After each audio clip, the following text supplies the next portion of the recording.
hoje eu estou aqui com o Dr. Souto, que você já conhece, estou aqui com o Josh, e também um convidado super especial que eu vou apresentar logo logo, tá?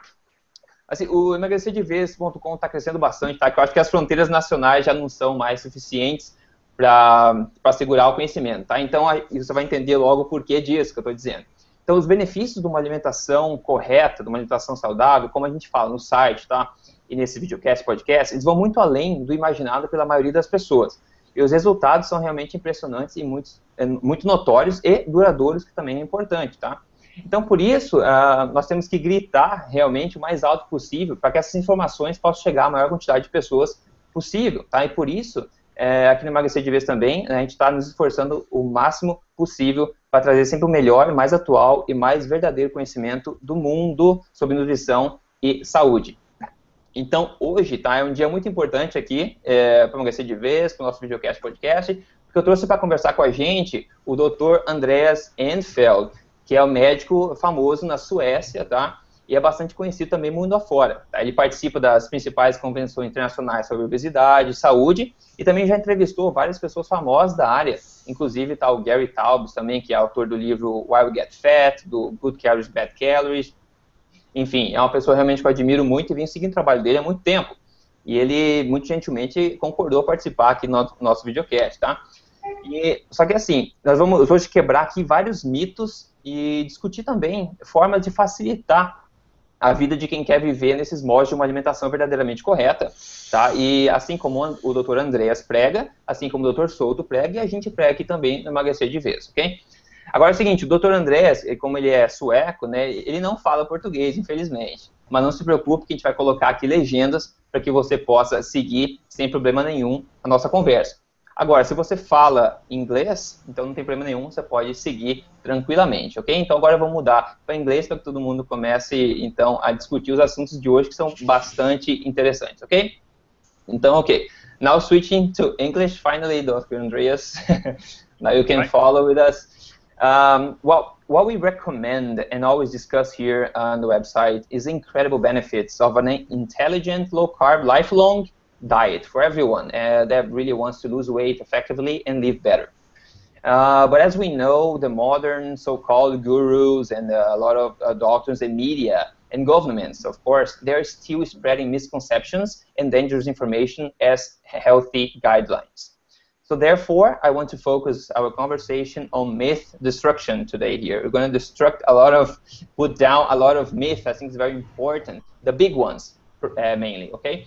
So first of all, we know that carbs drive insulin, that drives fat, right? We know that short phrase. But carbohydrates are fattening, and we never ate so much carbohydrates in history, I think, in humanity, right? So saying that as an introduction, I want to start right away talking about this first big myth, which is carbs are required for any healthy diet. That's the big myth I want to talk about. We can talk about a bit of the science behind it. Is carbs, the way we eat today, really essential to a healthy diet?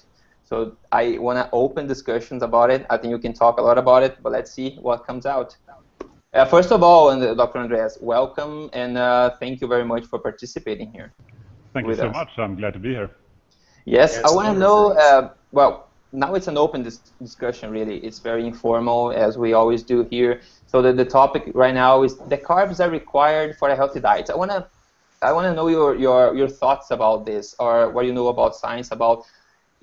Are carbs really required, essential for a healthy human diet? What do you think about it?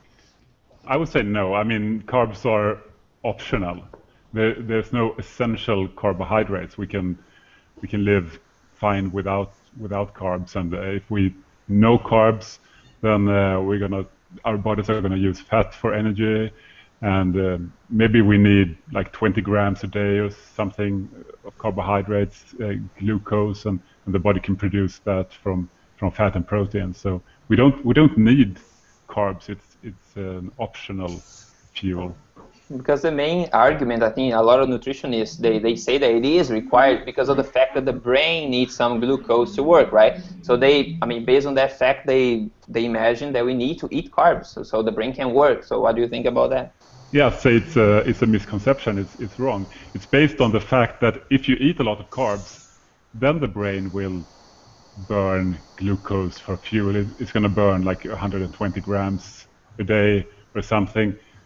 But if you don't eat that many carbs, then the brain will turn to an alternative fuel called ketones, which is manufactured in the liver from fat. So this whole idea that the brain needs carbs is just wrong. It's wrong. And science has been showing that the brain actually works better on ketones, right? Maybe for some people, maybe in some circumstances, maybe in most circumstances, I don't know, but it works fine at least. Yeah, because I've read a lot of people tell that they just feel better, that their brain is just more mental clarity when they are on ketones. Some people feel that, sure. And Dr. Andres, you've put in your site a very interesting video of children playing with carbs and with a healthy snack, and their behavior is completely different. So actually, a lot of simple refined carbs may be bad for the brain, right? Yeah, possibly. I mean, that is a controversial subject for sure, but a lot of people think so. I mean, a lot of people watch their kids on, drinking a lot of soda, eating a lot of crappy carbs, and they're behaving in one way, maybe not that great, and then they eat better food and they behave better. So possibly. Yeah, I think what they observed in this experiment specifically they were talking about, that they fed a group of children with healthy snacks, and the other group of children they fed with like soda and typical party foods. And they observed that the behavior of the party food group was actually more like less stable, I would say. They were less concentrated, right? It seems like they have these peaks of a high activity, and they are a bit more aggressive maybe, they talked about in the experiment.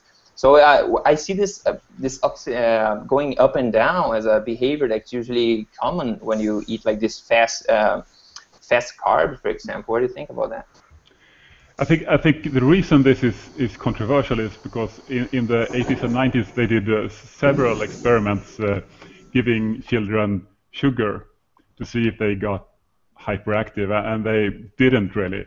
But the thing with these experiments is that the dose was kind of small. It's like one soda or something. And if you take kids to a birthday party, they don't just drink one can of soda. They eat a lot of stuff. So the question is, if they get more bad carbs, do their behavior get worse? And it could be. Yeah, in a typical party, they get an overload of carbs, right? Yeah, I think so.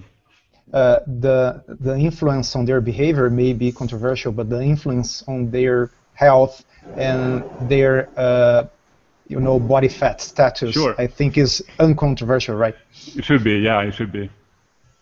No, Doctor, another common myth here in Brazil about ketones is about ketoacidosis.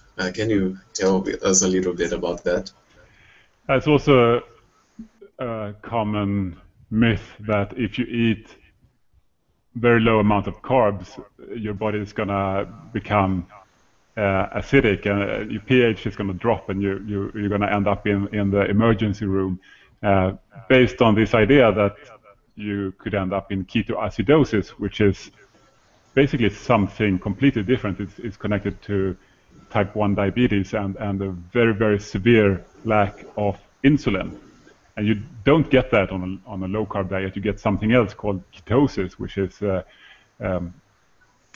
natural state for the body where the ketone levels in the body are very strictly regulated, so they don't get out of control like in the ketoacidosis state. So ketoacidosis is something that you could risk if you're a type 1 diabetic and you stop taking insulin.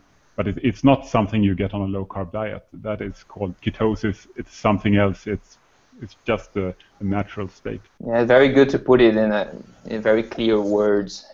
It's usually a subject that comes out. Yeah, that's true. I think that's a very good discussion for the carbs, because we have many myths to cover here today. So I just want to go forward, right? I think people are thirsty for information. So the next big one, maybe one of the biggest myths in the history of nutrition, I don't know, is that fat is bad for your health and bad for your heart. Okay, so first thing, when we actually suggest a low-carb diet and we tell people that, okay, you should eat more like healthy fats, you should really increase your healthy fat consumption. That means even saturated fat, of course, the natural fat. People open their eyes very wide, right? Because, I mean, saturated fat means bad things. I mean, everyone grew up with this conception. I did as well. It was a big thing. And still is a very, very big thing. So the myth is fat is bad for your heart and for your health. Now I want to open discussion about it. What do you think about it?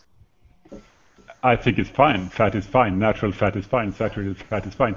I used to believe it too. I mean, I was trained as a doctor back in the 90s, and I was taught that saturated fat is bad because it raises your cholesterol, the cholesterol levels in your blood, and that's what's giving you heart disease. But it's not true. It's a theory that has been tested over and over again, and it's never been proven. There's been a lot of studies done where they take one group of people and they try to make them eat less saturated fat compared to another group that keeps eating like they used to, and there's never any difference, any significant difference in these trials. So it's a theory that has been tested for 60 years, and it always turns out to be false. Yeah, in 2011 they had the Great Fat Debate, right?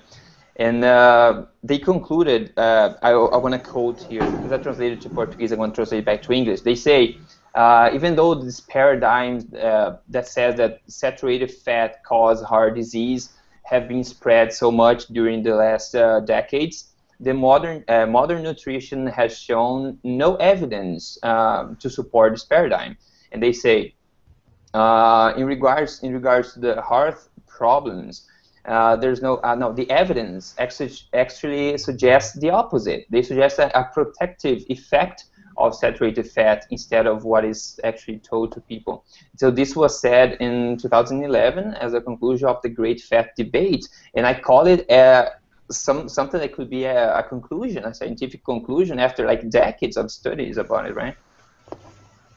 Yeah, and I mean, there was a paper, a meta-analysis published in a very prestigious journal this spring called the British Medical Journal, and they looked at all the studies where you make people switch from saturated fat like butter to omega-6 polyunsaturated fats like corn oil or things like that. And if you look at all these trials, it's actually suggestive that the risk of heart disease goes up and not down.